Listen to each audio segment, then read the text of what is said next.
Hello.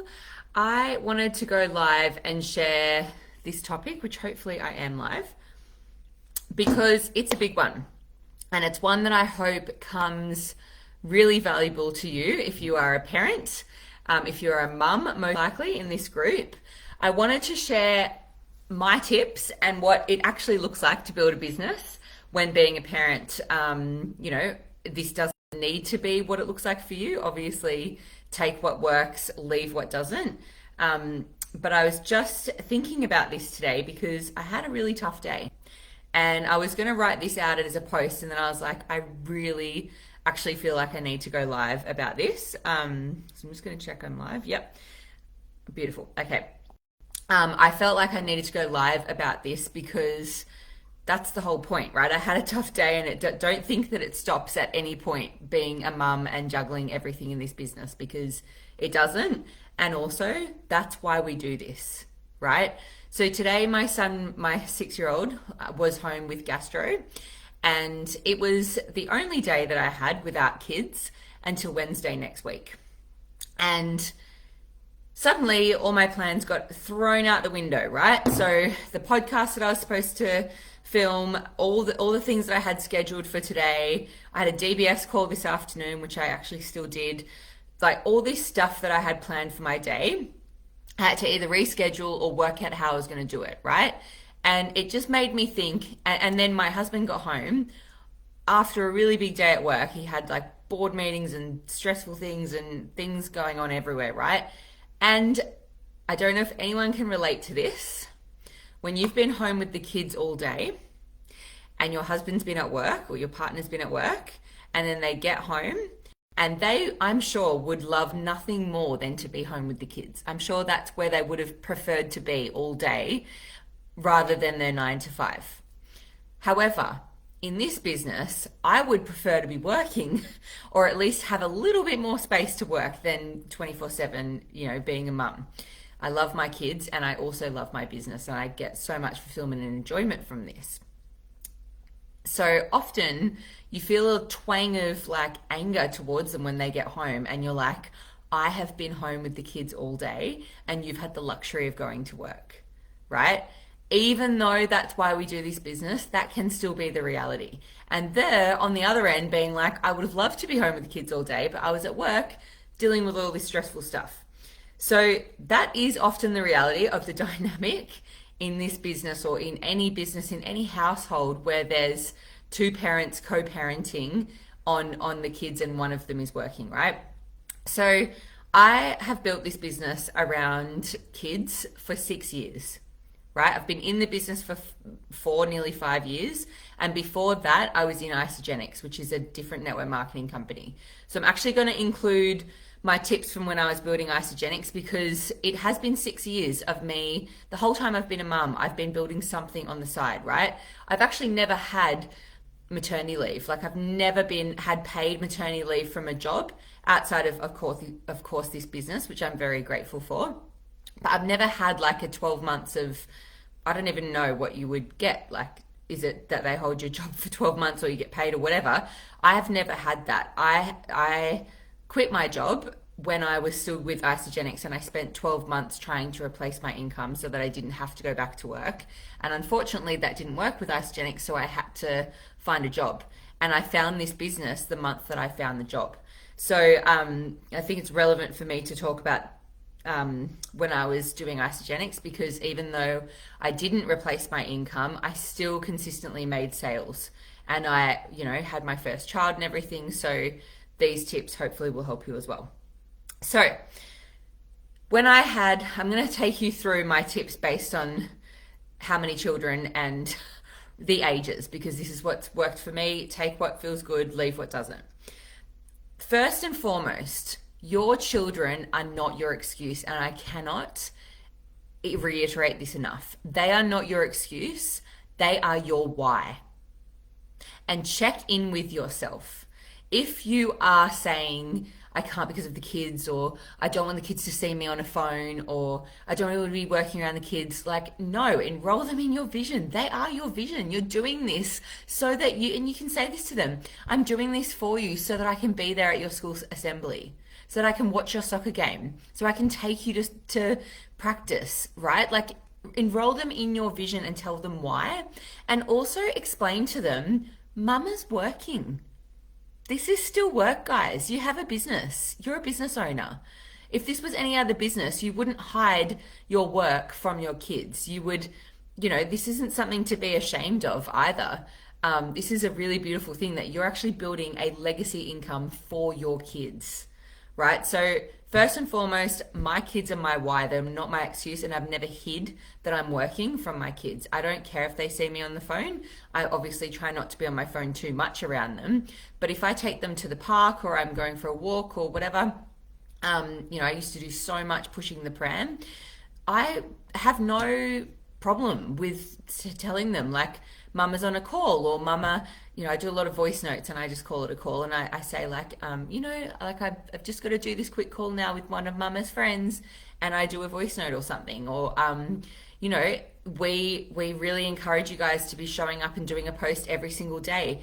That is so easy to do when your child's at a park, right? Like, or you're pushing the pram or whatever. Like, you can think you've got the time to think about a post. You've actually got the time to listen to a podcast, or to watch a training, or to do something in the pockets of time, right? And then get your inspiration from there for your content. So when I was building Isogenics and I had Tio, so I had a newborn baby for first 12 months of his life. When I wasn't working, I was building my business. And what I did was I got myself into a schedule. Some people will love this, some people will hate it. Again, take it if it feels good, leave it if it doesn't. But I actually followed a very strict schedule with him, because we didn't have as much leverage in that business. In fact, we had no leverage. So I was on sales calls 24/7 for myself and my team. Like, literally, I would be pushing the pram at 9 o'clock at night, still doing calls, because my husband was out of the house 7 a.m. till 10 p.m. And I literally was doing, I probably did at least 5 calls a day, right? So I did that while I was walking him and stuff. I also got into a really good schedule. So he had 2 naps a day, and I knew that those 2 blocks of time in the morning and the afternoon was when I could work. So I got into a really strict schedule. Not everyone loves, sleep training and scheduling and all of that with kids. For me, it was like my saving grace to know exactly when I could work and when I could book things in, like if I had to do a Zoom or something. I had lots of face-to-face networking at that point, because I wasn't as savvy with social media, but also, I have to say, being a mum, going to playgroups, meeting people, even in this business, guys, like, don't forget the value of an actual face-to-face conversation and relationship that you're building with someone, because they can feel your energy and you can really build rapport so much quicker. And I know a lot of people have had so much success with this. Rosie and Steph, 2 great examples where they've really built a lot of success from actual real life relationships that they've had, right? So don't forget that we have so much value in our social media strategies. And also, there is something to be said about actually meeting someone tangibly in real life, dare I say, in real life, that you're actually going to have a face-to-face conversation with someone and they ask what you do, and it might spark some interest. Okay, my next tip in my frustration. I was very frustrated. I felt like a single mum because Vic left home when Tio, my eldest, was still asleep, and he got home when he was well and truly asleep at 10 p.m. Right? So he was doing 15-hour days, working weekends. I just was so frustrated, but I used that as my fuel. I used it as my fuel, and I was like, I am getting myself out of this situation. And again, while it didn't work, it didn't happen with Isogenics, when I saw this business, I knew it. And I did not have belief in myself, because I like hadn't done it before, so why would it work this time? But I had so much belief in the business that I came in being like, I am so done with this life. I will do fucking anything to make this work. Are you guys actually looking at this way? Because you've got all of these amazing leaders in here and out of here in Enagic to show you what's possible. And that's what I looked at. I saw what was possible. In fact, all I saw was Beck had done 12 grand in 2 weeks. That's all I saw, and I was in. So as frustrating, like I empathize so much with any mums in here or dads, parents in here, because I know how frustrating it can be when you feel like you have no time for this business and you feel like, yeah, like, of course, Jess, my kids are my why, but like they're also my biggest like time, eater as well. I get it. I so get it. And also this business can be beautifully built around pockets of time. So that's what helped me when I had a little bub, like when I had a baby. Then I went back to work. So for working mums, so that's kind of more if you're like at home. Because I've been like, just to let you know what I'm going through, what I'll take you through is like when I was at home full time as a new mum. Then when I went back to work as a working mum. Then when I had 2 kids and one of them was a baby. Then when I had 2 kids literally home with me, which was a nightmare, but I did it. Then 2 kids with a bit of help with like school and daycare and whatnot when I had a bit more time. So that was the first part. Working mum season chapter. So when I was a working mum, I paid for help before we could afford it. Before I was earning enough in this business to really warrant it, to be quite frank with you. We had one, I think this was like 6 months into my contract, because it certainly wasn't from the beginning, but I was about 6 months into working.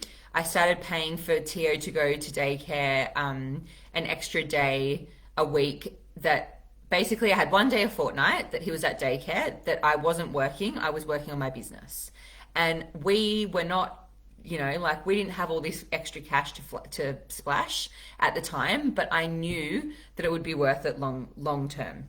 So I basically just paid for help before I could afford it. I paid for daycare, I paid for cleaners, I accepted help from family, I asked help from family, and while I was working, just used every pocket of time. Every pocket of time. My lunch breaks, I used to do calls with people literally walking down Pitt Street. It was so fucking loud. I used to have to put myself on mute to walk past the buskers and stuff. Like, guys, no excuses. How much do you want this?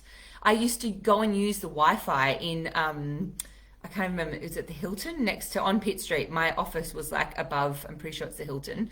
I used to go there and just for 10 minutes I did Alex Tripod's meditation, and then I'd get back to people, or I'd do a post, or I'd start conversations. Like, most people that work in agency land don't even have a lunch break. It's a pretty full-on industry. You don't generally have a lunch break. I would like be the person in the office that probably was sniggered at behind my back because I actually was going out and having a lunch break. Right? Because I knew I just was so, again, like I used my frustration of having to work around having a 1-year-old and doing IVF and all this stuff that was happening in my life. I used that as my why. I literally used to go, and in my lunch break, this breaks my heart to even share, I would literally get a cab or an Uber from the city over to North Sydney and do an embryo transfer. Literally putting a baby inside of me with IVF to try and fall pregnant, while I was so busy hiding it from my boss, going over there, putting on the cap and the, whatever it's called, like scrubs and everything. Like, it's literally you going into like a science lab, and would go in there, do the embryo transfer, and rush back to the office because I had a client meeting. No, like, any wonder why I didn't fall pregnant. That whole time we did 4 rounds and it didn't work. But I, again, used that as my why. I was like, I need to get the fuck out of here. So if I ever want to fall pregnant, I actually need to get out of here. And so I used that, and the heartache. I had literally, I don't think I've ever shared this, but I actually had a miscarriage in the toilets at work while I was working as an account director. And I used that as my like, holy shit, I need to like really do, I need to do this. Right. So that's why I didn't extend the 12 months. They actually asked me if I wanted to stay on another 6 months. And like, quite honestly, we could have done with it financially. And I said no, because I needed a hard deadline. I needed to know that I actually have to get out of there by 12 months in order to like keep paying our mortgage and also like to find a way to fall pregnant. And in the end, I'm not going to go into that story, but I found another way to fall pregnant naturally, which wasn't IVF, and it wasn't falling pregnant. It was like, it was a lot of work to like conceive. But it required so much work that there's no way I would have been able to do it while I was working full time. Like, I had to completely change my lifestyle, my diet, see someone that was a 2.5 hour drive. So it was a 5 hour round trip to see the specialist I was seeing, like all the money, everything, right? So again, it's like almost everything that is the bane of your existence and is frustrating and is like doing your head in can be used as your why. It's just a frame of reference. It's just a perspective. So that's what I did when I was a working mum. I also got really into ads. I was right from the get-go in this business, learnt ads. I'd never done them before. I know so much about ads because I've ran so many of them, and I have spent so much money on ads, and I've wasted money on ad, not waste, actually, it's never a waste, but I've had lots of flops. I've had lots of ads that weren't successful, and I've learnt from all of that. So while I was working, I really wanted to leverage using ads. So I had ads running, and then I would use my spare time, like a minute here and there, even like at the bathroom at work, I would be getting back to messages, getting back to leads from the ads. On the bus, so like this was back in the day before video ads, which video ads are so much more successful, but I didn't know that at the time. So I was doing like a post with a photo, like a post with a picture. And so I used to write them on my bus on the way to work and post them from my phone often. And then on the way back, I'd be, you know, like on a team training or getting back to people, etc. And then at night, I was so exhausted and I just wanted to go to bed, and I still did calls and I still showed up. And you know, that often is actually the reality, right? Even when you don't feel like showing up, just jump on the call, because a few minutes in, you'll be sweet. You'll forget. So that was like my working mum era. Then, also, I enrolled Vic in my vision, right? I did it for myself first. It wasn't for him. It wasn't for anyone else. It was for me and getting out of my business, getting out of my job. I did it for me, and I really prioritized myself as my goal, knowing that obviously that would have a great flow-on effect for my family. But you know, this is a really big for you guys, big thing for women, is actually prioritizing themselves and putting themselves first. And also, I enrolled Vic in my vision. I didn't give a shit whether he believed in me or not, or believed in the business, or thought that I was crazy or whatever. I was just like, this is what I'm doing. Watch me. You guys have seen the video. I shared it in the mentorship, and I shared it in a couple of our chats of when we had moved in with my in-laws, because we invested 10 grand into a trifecta. That was part of our house deposit. And we did this video in the backyard of his parents' house, and it was me saying like, I'm going to replace my income within 12 months, and I'm going to be pregnant, and blah, blah, blah. Like all these goals that I had, I future paced, and I pretended like it was the current reality. And I swear to God, he thought I was mad. Like, you can see it in the video. Like, even at the end, he's like, oh yeah, we've bought the house off like mum and dad. You know, like he's always been very supportive, with a touch of skepticism as well, right? Didn't care. I was like, again, like if you have anyone, not that I'm saying he was unsupportive, but if you do have unsupportive family, partners, friends, whatever, what good fuel? Like, how sweet is that going to feel and taste when you can be like, proved you're wrong? Like, this thing that you thought was a scam, or this thing that you thought I couldn't do, look at what I've achieved. Like, what great fuel. Use that as your fuel rather than letting it hold you back. I just think that there's nothing sweeter than, yeah, basically proving someone wrong that isn't believing in you in this business. Okay, so then 2 kids. Then I had Freddie, and obviously had 2 young kids. And oh, man, did I accept help. Swallow your goddamn pride, ask for and accept help. I accepted help from my mum, my in laws, from anyone really that I could get. Beck's mum was in town. I asked her to come over because she's a sleep trainer. She helped. I had a lot of issues with sleep with Freddie. She helped me get him into a routine and settled and like sleeping through the night. And again, I paid for help before I had the money. I paid to have a cleaner and for daycare and all these different things that were just going to help before, because sometimes you've just got to know that this is a long-term game, guys. This is a long-term game. And so it's so worth doing that. Sometimes you're going to have to just go, okay, I want to get a post done today. I've committed to getting a post done. I've got my kids all day. When can it work? Am I going to do it when I take them to the park? Am I going to do it because I'm going to be okay with putting them in front of the TV for half an hour and not waste that time scrolling social media or checking my notifications, but actually being really intentional with that time? And, oh, sorry, I've got reflux. Writing or recording, whatever, a post, right? Like, be intentional with your time and be okay with sometimes not being 100% there for your children because you're building something bigger, right? In the present moment, you might not be sitting down, cuddling them, watching Bluey, but you're over at the table writing a post and they're watching Bluey because you're building the empire and you're building them a legacy income. Like, I think that's okay. I think there's a lot of like really driven, high standard, like just there's some beautiful women in here that I'm speaking for myself here because I had really high standards on myself, wanted to do lots of conscious parenting and all of this stuff, and also at the same time build this for them. And there's sometimes a bit of negotiation with yourself that has to take place for you to actually just be realistic with what needs to be done and the pressure that you're putting on yourself as well.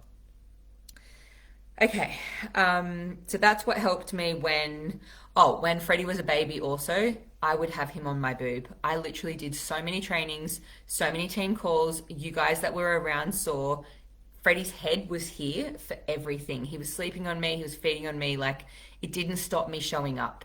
And I still honored my first 40 days, which is your first 6 weeks. I was offline, probably more for like 2 or 3 months actually. But I didn't let him stop me. He is my why, and I still had beautiful, like present time with him, and I built my business, right? It was actually when I was running for 6A2 when I came back, I built my business that 12 months after. Then I had, oh God, yeah, this is basically 2 kids home with me because I had Freddie got kicked out of daycare for various reasons. And so that like basically the 9 months before January, so most of last year, he was not in daycare. And Tio was at preschool, but preschool's like 9 to 3:30 or whatever it is. Like it's not a very long day. And that was only 3 days a week. So I didn't have a lot of time without the kids, but I accepted help once again, paid for help. I had a nanny for Freddie, literally just half a day on Monday. Then I asked my mother-in-law for help. She had Freddie on Wednesdays. Then, I let them see me work sometimes too. Like this afternoon, I mentioned Tio, my eldest, was home with gastro, and I put on the TV and I was like, look, I'm going to put on a video, a movie for you. He hadn't had screen time all day. Like I was kind of saving that 1 hour pocket for the time that I was doing the DBS call. I was like, watch the video. Mama's going to be out in the front yard doing a call if you need me, but please like try and be self-sufficient if you can, because I'm going to be on the phone. And so I went out and did the DBS call, because sometimes if you are solution focused, you actually can do it, right? So You just need to look at your time and what you've got in your day and see what is possible as well. And don't be afraid to let your kids see you work, because you're building something really special and you're showing them that you're doing this for them, around them. Okay, so while they were home, like the 12 months prior to January or whatever, February, when Tio started school and Freddie's back now in daycare, that was actually when I was working on not just this business, but my workload basically was like triple normal, because I was also working on building the Tweck platform. Like, I've never ever built a website or a membership. I had no idea what I was doing. Every single night I was up till 12 o'clock at night messaging the US, like the support team was in the US, like messaging them up early. Like, I had no idea what I was doing, right? So it was very, very time consuming. I was building that, all the content in the courses, like mapping it out, making the PDFs, the Google documents, the DBS system. Have also never created a DBS system. Like, thank God for Anna and Julie. Like, we were voice noting 5-minute voice notes back and forth trying to figure out how the hell to do this. Like, Calendly, we'd never made a round robin. Like the DBS agreement, I've never done a contract. I've never looked at any of that. Like, all of this was new, right? Same with like the 90-day game plan. Like, that document, there's so much work went into that document, right? All of that was whilst they were home. And all I wanted to do every single night was go the fuck to bed. Like, I was tired. I didn't want to be up doing this, but I wanted the outcome. I wanted the outcome, right? That's the important thing. You might not want to do the work, but do you want the outcome? I wanted the outcome of all of those systems and all of those things up and running, right? So remember that, like, the work is required for you to have the outcome. Sometimes I would literally, this is not in there, but well, actually, I'm pregnant. I'm very pregnant now. I've got 7 weeks to go, right? So whilst I've been building this business, I've had 4 pregnancies, 2 miscarriages and 2, like my Freddie and then this baby. And every single time, my first trimester, I am sick as a dog. Like, I am so nauseous. I don't actually throw up, but I feel like 24/7 hungover. And I actually feel slightly better in the morning than I do at night. So I'm generally more sick at night. Yet the night is generally where we have calls, right? Because of time zones and whatnot. So most weeks I have calls on Monday and Wednesday nights. The last thing I felt like doing every single time I had a call was being on a call, because I was sick.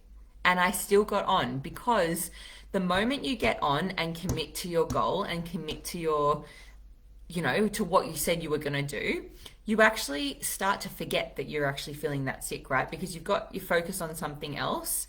So often, whether it's sickness or your own mindset or your own limiting beliefs or self-sabotage or whatever it is, if you actually just do the do, whether this is a call or jumping on live or doing a reel or creating content or whatever it is, the hardest thing is actually the negotiation and the conversation that happens in your mind before you do the thing. The thing is not actually hard. It's the negotiation and all of this back and forth before you do the thing. So I just decided, if I had said yes to something, I'd just fucking show up, right? Even on every Wednesday call, like so many team calls, I have been so sick on those calls and what's the point in mentioning it, right? Like, I'm not here to, it's not I'm not sharing this for sympathy. I'm just sharing this to say, on those calls, as soon as I was on, I was in the zone, and I felt so lit up when I got off them, and so on fire and so like in my passion, even though coming into them, I was like, ugh, like, that is what you need to do. You just need to commit and do the thing, because know that doing the thing changes your energy. It's actually the best thing for you to do, is actually just to show up, because it changes your energy. And I was talking to someone on a DBS call about this today, actually, is so many people come into this business and the biggest thing that holds them back is self-doubt. And the only way that you can build self-belief and confidence is actually by proving to yourself that you can do it. So the way that you do that is in small increments and small steps. You say, I'm going to do this, and then you do it. And then I'm going to do this, and then you do it. So that might look like, you know what, I'm going to show up and post every day. Cool. You go up and you show up and you post every day for a week. And that's one small step built like in the building blocks towards you gaining confidence and self-belief, because you've proven to yourself that you can keep your word on something. Keeping your word is so important. That is where confidence is built. And then slowly but surely, you're building more and more confidence. I didn't have confidence in myself even as a leader. God, I had no confidence in that. Like, I didn't succeed in isogenics. I didn't lead a team career, successfully in isogenics. I had no business. I had one business builder in 5 years do like actually really do well, right? So of course I didn't have belief in myself, but I just kept showing up and doing things incrementally better each time to prove to myself that I could. So I don't know what tangent I was on there, but hopefully that was, yeah, just do the do. That was my point.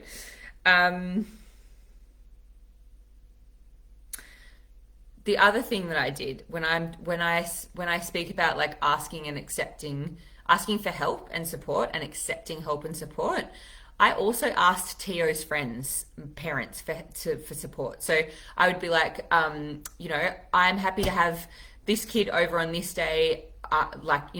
Would you guys like to come over for a play date? And then they would reciprocate and they would offer the same, right? So there was a lot of I don't know if anyone else has kids here, primary school age, but to me, it doesn't really make a difference whether there's 1 or 5 of them. Like, they're all just this.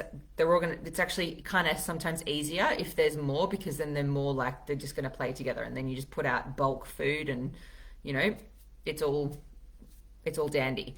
So I accepted and asked for help from the parents of Tio's little friends. I was like, right, it's school holidays. How can we all help each other? Like, this day.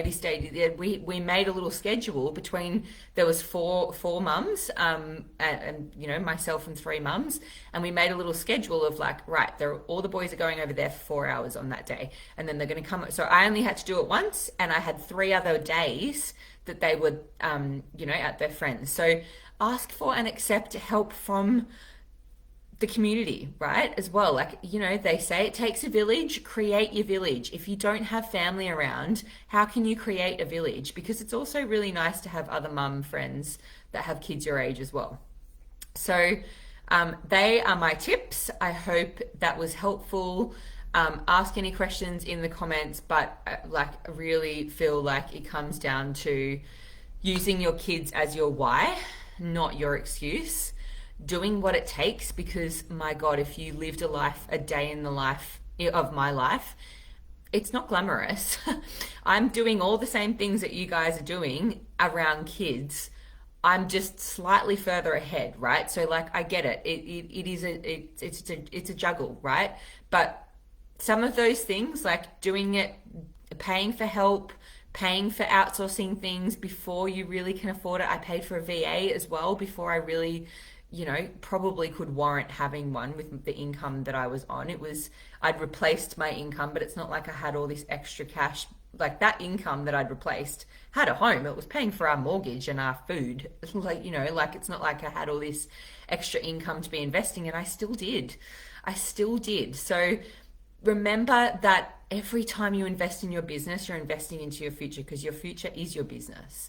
So I hope these helped. Ask any questions in the comments or reach out to me if I can help. And yeah, I just felt called to share that, because it's a juggle being a parent and doing this business. And I get it, and I salute you, and I celebrate you, and you've got this. You have absolutely got this.